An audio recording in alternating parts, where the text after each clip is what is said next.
Good morning, this is Reverend Shona on Hot 91.9. This morning we will be looking at prayer.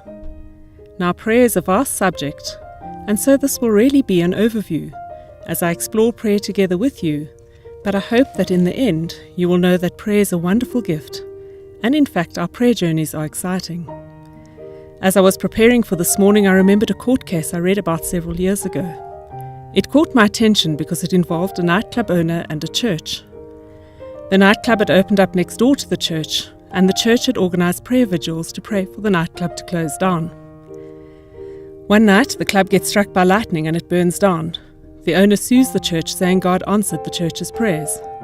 The church denies this. When the case comes before the judge, he says he really doesn't know what to think, because it seems as if he has before him a nightclub owner who believes in the power of prayer, and a church that doesn't. I hope we are all like the nightclub owner. So what is prayer? Prayer is really about connecting with God. Most of us long to connect with someone. Prayer is just that.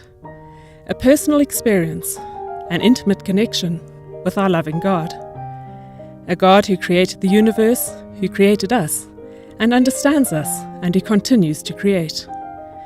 A God of infinite wisdom who sees the whole picture. Now imagine being afforded the opportunity to converse with this being.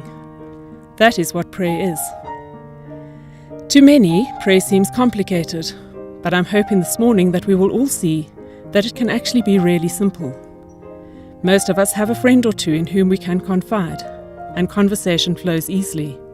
Prayer can be like this. In fact, Mother Teresa said the following when she was asked about prayer. She said, "God speaks, I listen.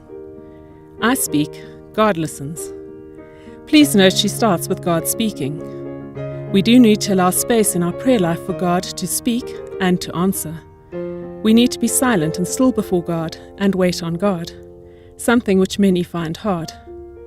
Prayer is not one-way communication. No conversation should be. And it definitely isn't like a takeaway drive-through where we pop our requests in one window and drive to the next to retrieve our order.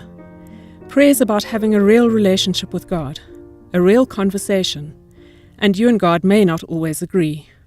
After the worship break, why we pray. Hi, you're listening to Sunrise with Shona, and we are talking about prayer and how prayer is a two-way conversation with God.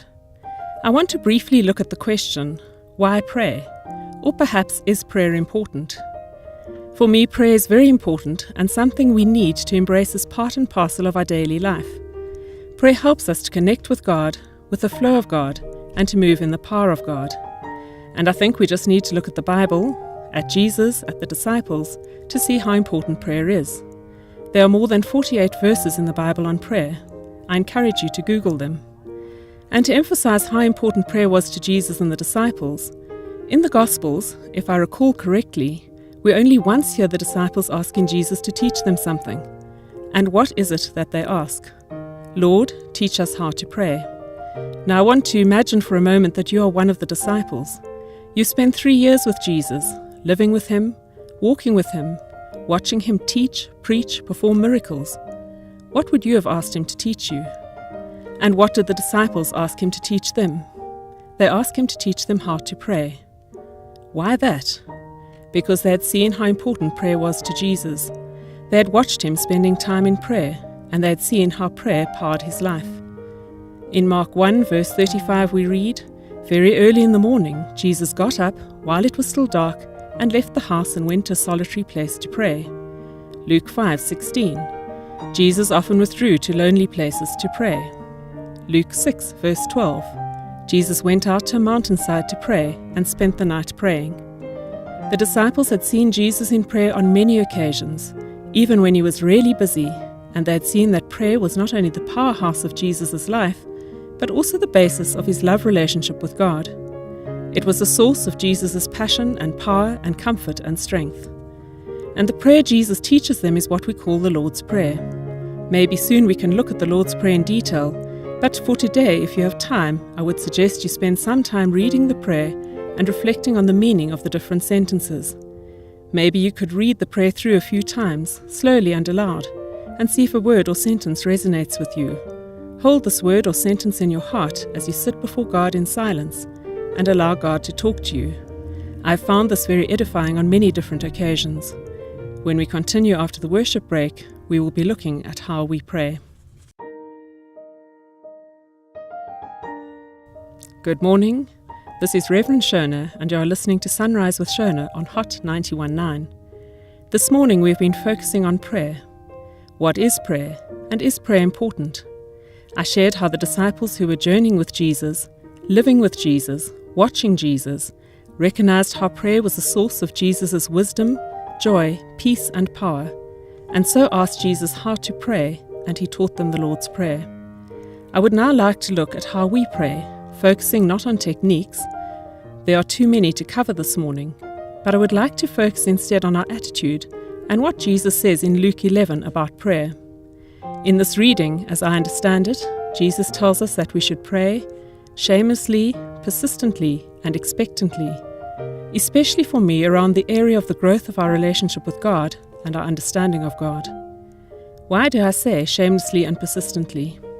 Well, in verses 5 to 8, Jesus told his disciples a parable about a man going to his friend at midnight and asking, "Friend, lend me 3 loaves, for a friend of mine has arrived on a journey, and I have nothing to set before him."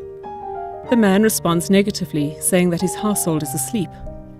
And what does Jesus say next? He doesn't say you shouldn't bother your neighbor in the middle of the night for what is obviously not a life-threatening emergency. No, in fact, Jesus says the opposite. He says you must keep on asking, because though he will not get up and give you anything because he is your friend, yet because of your persistence he will rise and give you whatever you need. We need to note the word need. It doesn't say want. So often we pray persistently for what we want, but don't necessarily need. For example, ever since watching Magnum P.I. as a child, I wanted a red Ferrari. Clearly not something I needed. So we need to pray according to our needs, and I believe according to our desire to seek God and a relationship with God.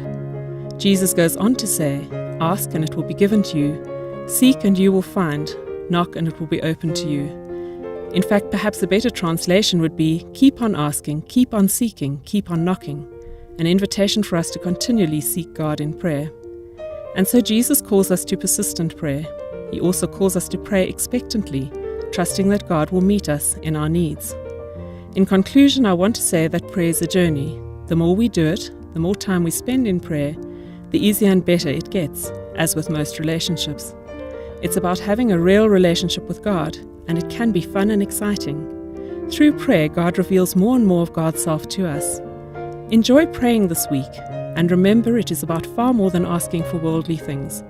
May you and your loved ones remain in the fountain of God's blessing. Thank you for listening.